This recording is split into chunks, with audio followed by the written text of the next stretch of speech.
चलिए, good morning आप सभी का। आज हम फिर से उपस्थित हैं आप सभी के साथ क्लास 7 का एक नए चैप्टर के साथ, यानी चौथा अध्याय। ये हमारा अध्याय का नाम आंकड़ों का प्रबंधन है, यही है ना, आंकड़ों का प्रबंधन। और इसमें हम लोग देखने वाले हैं प्रश्नावली 4.1, ठीक है।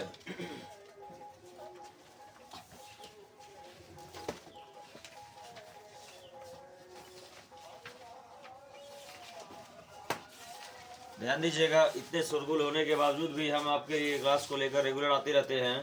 तो आप सभी भी इस तरह से वीडियो को रेगुलर लाइक करते रहिएगा, कमेंट सब्सक्राइब शेयर करते रहिएगा।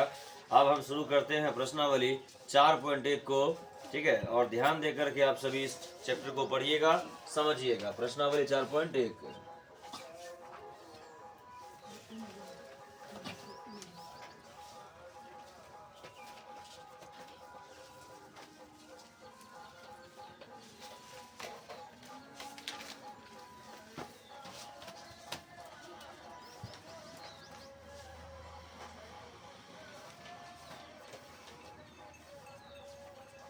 और ये जो हमारा चैप्टर है, ये चौथा चैप्टर का हम लोग जान रहे हैं, आंकड़ों का प्रबंधन, वर्ग 7 का है ये।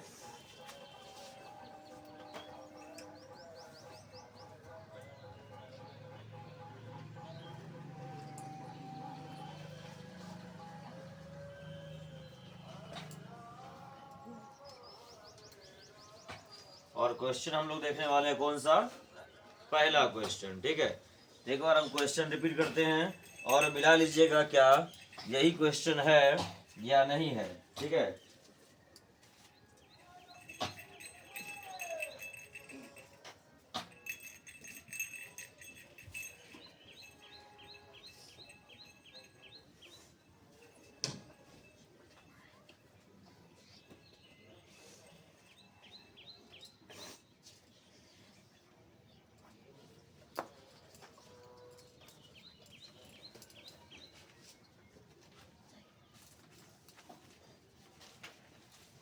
चलिए, पहले प्रश्न को हम पढ़ते हैं।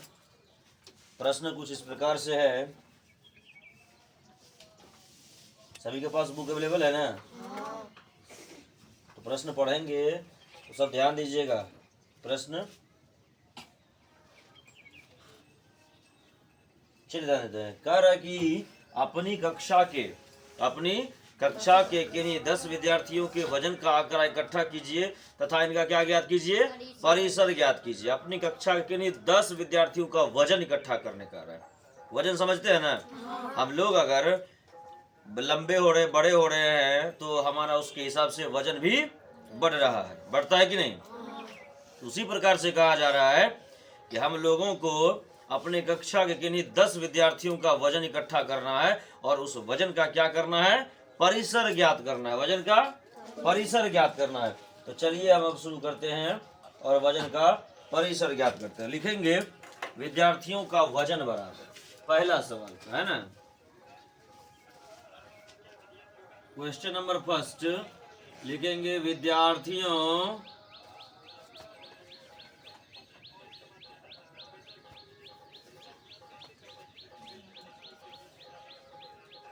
का वजन, विद्यार्थियों का वजन। तो कुछ तो वजन मानेंगे रे, कुछ न कुछ वजन मानेंगे। जैसे एग्जांपल के लिए हम मान लेते हैं 10, 12, 14, 18 लिखते चलते हैं ना।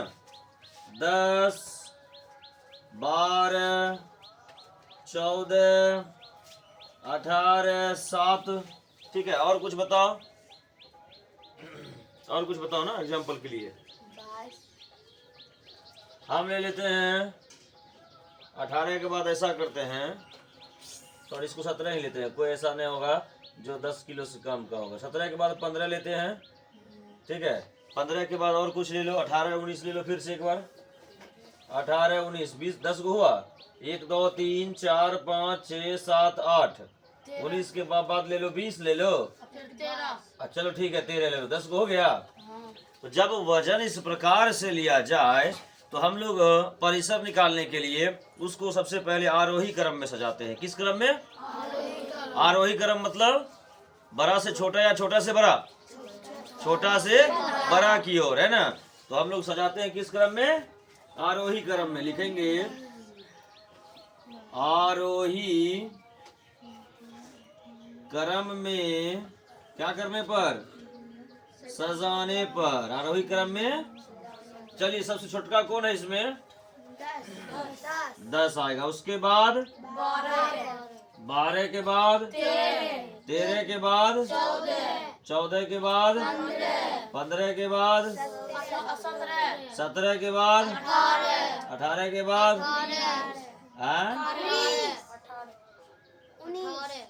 18 डबल है रे।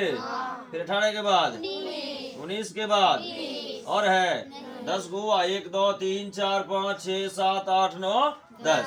चलिए तो हमें करना क्या है? परिसर ना। तो लिखेंगे विद्यार्थियों का सबसे ज्यादा वजन। सबसे ज्यादा वजन कितना है? विद्यार्थियों का सबसे ज्यादा वजन। और सबसे कम वजन कितना है? 10 है ना। विद्यार्थियों का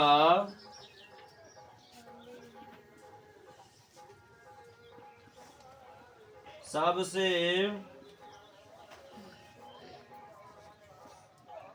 ज्यादा वजन बराबर कितना है? और विद्यार्थियों का सबसे कम वजन कितना है? 10। तो परिसर बराबर सूत्र होता है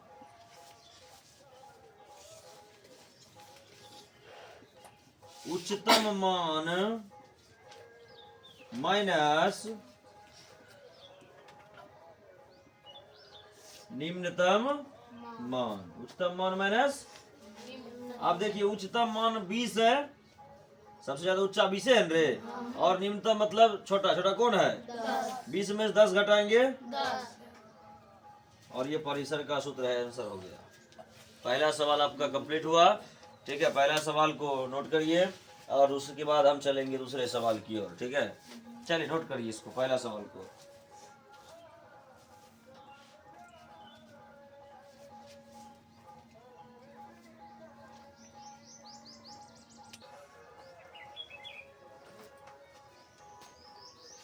चलिए अब चलते हैं हम 2 नंबर के सवाल की ओर। 2 नंबर का सवाल हमारा कुछ इस प्रकार से आंसर बोलता है।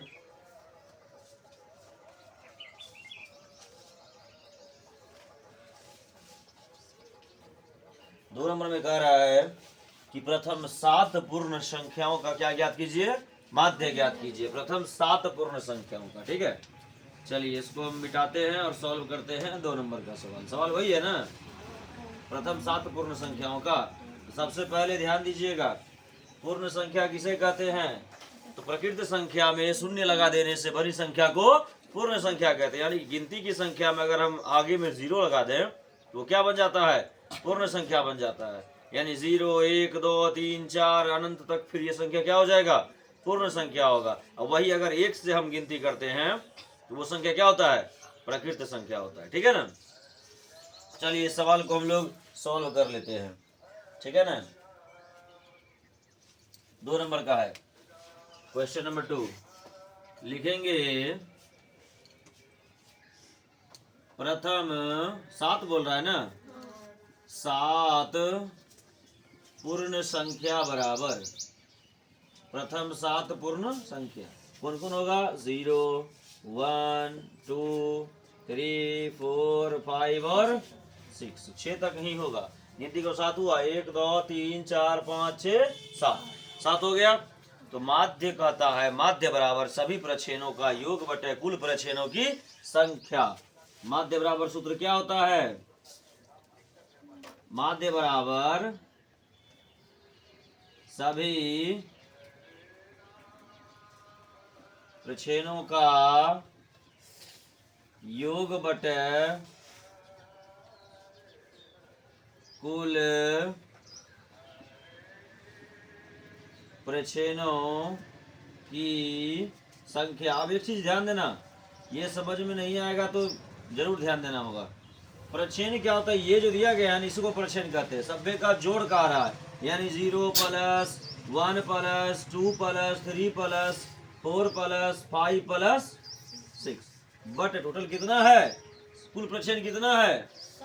7। बटे में 7। अब जोड़ते हैं 2 1 3 3 6 4 10 5 15 6 21 बटे 7 दिए बराबर कितना आंसर?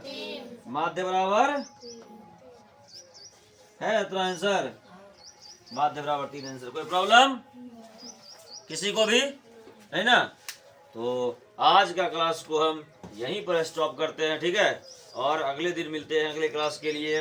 तो बार बार हम आप सभी को भी ये बात बता देना चाहते हैं ना, इतना ज़्यादा शोरगुल होने के बाद भी क्लास को हम रेगुलर रख रहे हैं, ठीक है। तो आप सभी भी वीडियो को लाइक सब्सक्राइब शेयर अवश्य किया करिएगा। जो भी क्लास 7 से रिलेटेड स्टूडेंट्स हैं उनके पास ये वीडियो अवश्य पहुँचाने का कार्य करिए, ठीक है। और हम हमेशा प्रयास करते रहेंगे कि आप सभी के साथ वीडियो को शेयर करने का। तो आज का क्लास बंद कर रहे हैं, यहीं पर स्टॉप कर रहे हैं। मिलते हैं अगले क्लास के लिए, तब तक के लिए जय हिंद।